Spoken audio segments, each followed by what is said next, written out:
Hey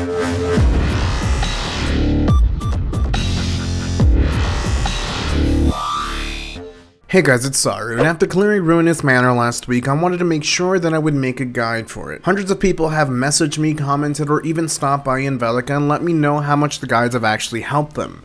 And for that, I thank you. You see, for a little while, I've been seeing so much negativity based on the videos I've made, whether it's because the guide is apparently wrong or because they're full of misinformation. And yet, so many players have cleared the dungeons with the guides I've made, so that's kind of reassured me, and I appreciate it, and seriously thank you, it means a lot. Anyways, enough with the f***ing sentiments, let's get started. This guide will be only special mechanics, everything else is up to you to figure out. Yeah.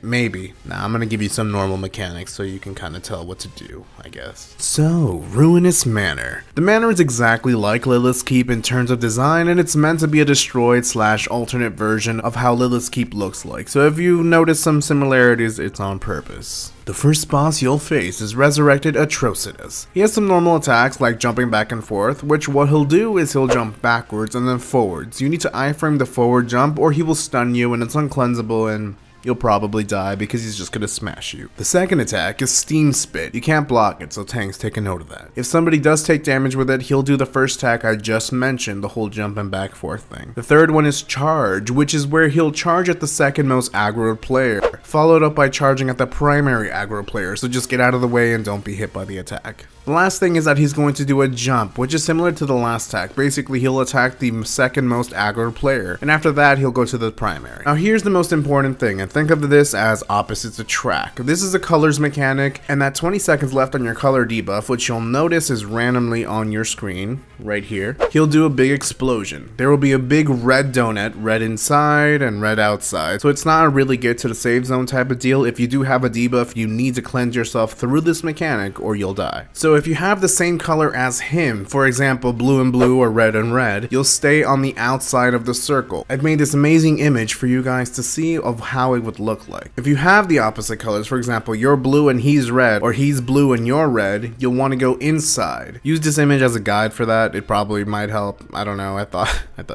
it would be funny. That's it, you just keep DPSing and do the thing over. It's nothing fancy. The next box, Resurrected Malgarios. Now I've seen a lot of players have had issues with this. They've messaged me on Facebook and asked me how to clear this boss. So there's a few important attacks for you guys to know. This is for the DPS for the tank to look at. He'll charge, which is basically he'll swing around and rush towards a random target. It cannot be blocked, and he can do this up to 3 times, so just get out of the way. If you have purple aggro ring underneath you, he might spit fire at you or go with claws at you, so you need to iframe that. He'll also do stun smash, which is unblockable, and basically he'll hit everything around him and anyone hit will have a stun. It is a cleansable stun, don't worry about that, but try not to make a habit of taking it so you can keep on DPSing. Now the important mechanic here is that he'll have a little baby spider that goes around and can potentially wipe everyone. My suggestion is just to run around the spider in a location not near the eggs whatsoever until he has 70 hunger and then take him to the egg. If he gets to 100 hunger, there's a potential for a wipe, but it's breakable. If you have a priest, have him or her use Guardian Sanctuary at 98, and instead of pulling everyone together and killing everybody, the spider will go directly for the priest. It won't wipe the party, and you can continue the fight for another 30 seconds exactly until he does this again. This is particularly useful if you don't have enough DPS on the boss, or Malgarios decided to eat an egg by accident. Ideally, what you want to aim for is that every 10 to 15% damage, he has an egg. So at 85%, he gets the first egg, 75% next egg, and so on. You're limited on how many eggs you have, so try to DPS as fast as possible. If you have good DPS, put the baby to sleep by having him eat an egg, and if it's not so good, wait a good 70 to 80 seconds with the tips I just mentioned for priests before feeding a new egg. So this particular tip might help, and I also recommend clearing one side of the egg so the boss can be there without any issues, and then clear the other side once you're done. Potentially you can clear this by just having no eggs eaten whatsoever by doing what I just said, but it will take way longer. Anyways, that's it. Now, Dracoloth. There's a few attacks she does that you need to pay attention to. When she starts screeching, you'll know to go near her really quickly in the donut attack she's about to do, and then go outside immediately afterwards. If she turns to the right and starts twisting her body, you'll do the opposite, stay outside and then go inside. If she's enraged, she's gonna do this very quickly, so make a habit of doing it as fast as possible. If she says the friend you trust is long gone, someone in your team has taken the debuff from her doing the front swing that she does with her right hand and kick on the floor. It's not iframeable, and the swing will give you a cleansable debuff, so run to your healer. If she attacks with her left hand and then kicks, you cannot iframe it, but it can be blocked. But I will warn you that the front laser that comes after it cannot be blocked or iframed either, so just stay vigilant, tank. Her scythe slam is iframeable, and there's two ways to do it. You can stay about 30 meters away from the boss itself, or the moment that the floor turns red, or if you count to 5 seconds after she slammed her scythe, you can iframe. If you want a 100% sure safe spot, you'll want to go in front of the boss in this cone safe zone. Learn this mechanic because there won't be any red zones when it comes to hard mode. I will also mention that if you do get hit by the swipe entirely, you can get debuffed or you can die, so run to your healer either way. The last normal mechanic that she'll do is she'll say, now you belong to me, and that's only if a healer is resurrecting. What I recommend as a healer is standing behind the tank most of the fight if you're a healer, and use res every 15 to 30 seconds to bait her. She'll stop what she's doing and use lasers on you, allowing for DPS to get a little bit more time to attack her. Don't take damage from the laser. It can kill you very quickly, trust me, I know. So be vigilant, and personally, if you see her doing any attacks that are continuous, wait till after that, because you'll potentially just be wasting mana. Or when she does her normal lasers at you or someone else, you can do it then. That way it'll give more time for the DPS to attack. Now, a lot of players are probably asking, why should the healer stand behind the tank? And that's really simple actually, so I'll try to explain it as fast as possible. The reason as why the healer should stand behind the tank doing the bait is because if you're on the side or behind the DPS while you're doing these bait reses, you can potentially kill your group, and you will not allow them to have the back crit on the boss. If you're doing it behind the tank should be okay and should be vigilant of this. He just has to move a little bit to the left or to the right, and I recommend you using mics on this so the healer can tell you when he's going to bait res. The most important mechanic is that she'll say, it's your fate, welcome it, and everyone will get a circle underneath them. Walk out fast or iframe quickly. The person closest to Dracoloth will receive a curse. The curse will have the player take double damage on anything, and the tank should never take this debuff. As well, I should add, a player should never take this debuff twice. I should also add that after 50% health, when she does her donut attack that I mentioned previously where she goes in and out or out and in, she'll automatically do a tail slam behind her afterwards, so keep that in mind. And that's literally just it. It's just repetition after that. Anyways, I hope this video helped you guys. Let me know if you have any questions in the comments below, and if you think that this guide can help your guildmates or other types of mates,